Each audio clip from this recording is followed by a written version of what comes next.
AKA Patters. I can't get this video right. I already shot a Todd McFarlane video between trying to get this video right, but AKA Pad here, Peter ain't the Luca, AKA Pad 69, but always through the multiverse known as the Eclectic One. So the next video will be a Todd McFarlane RANT, rightfully so, by the way. So we have this young Barry Allen action figure.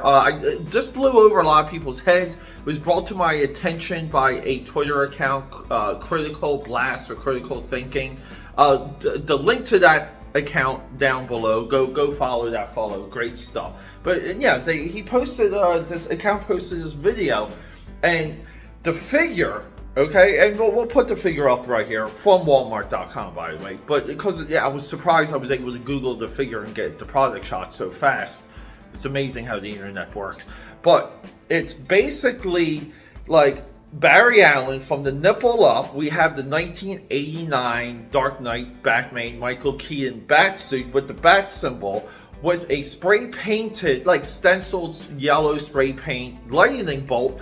So what is happening here? I did see some activity on Twitter, people actually questioning and trying to figure out, like, what is this figure? What are we really trying to do?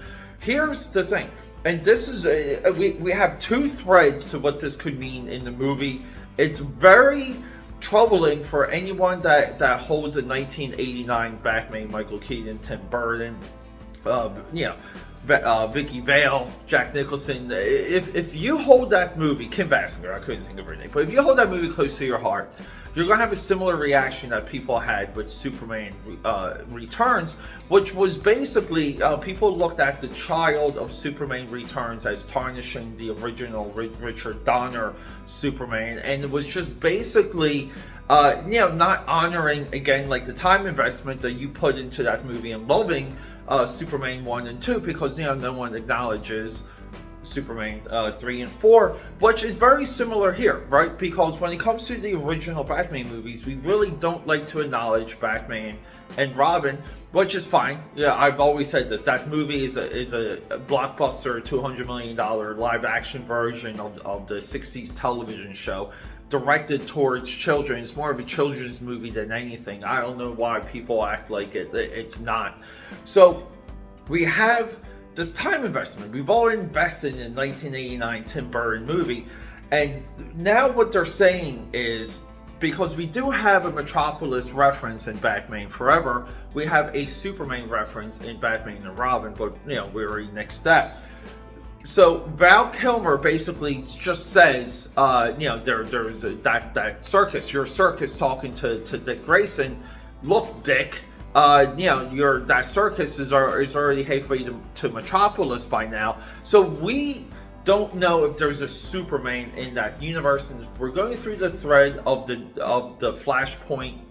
Essentially, the Snyderverse Flash is going to encounter the Batman 1989 Flash, and so we're leaning towards the idea that there's multiple heroes now. There's a superhero thing happening with Michael Keaton. He helps that young Barry Allen. They give him his cowl, essentially. They make it into a makeshift uniform, and then he goes off, and then along the way meets the version of the Flash that we're familiar with from the Snyderverse. And the two of them combine forces. They break out Supergirl, not Superman. They break out Supergirl, and they fight Zod from the Man of Steel. So the threads here, the connective tissue seems confusing. The logic seems confusing. What this essentially does, though, it takes away the cool factor of the 1989 Batman and Batman Returns, which is it's a universe with one hero, with one vigilante, with one city. It's a narrow scope. It's a tunnel vision, so to speak. It's not a growing superhero universe. It's fun sometimes when we pull in these nostalgia berries, or these member berries, as Twitter speak is. It's fun, but at the same time now,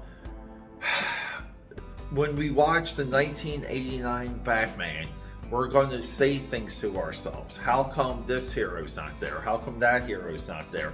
How is this allowed? How's that not allowed?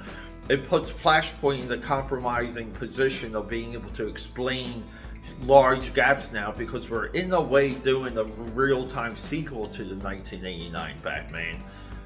It's also more confusing that the second position and the second thread that this action figure leans towards is that if you believe that the references of Metropolis and Superman from those original movies were in fact the Clark Kent Superman, now you're double confused, because now, like, that universe already has a Superman. Why would one of them be held captive, Flashpoint style, comic book Flashpoint style?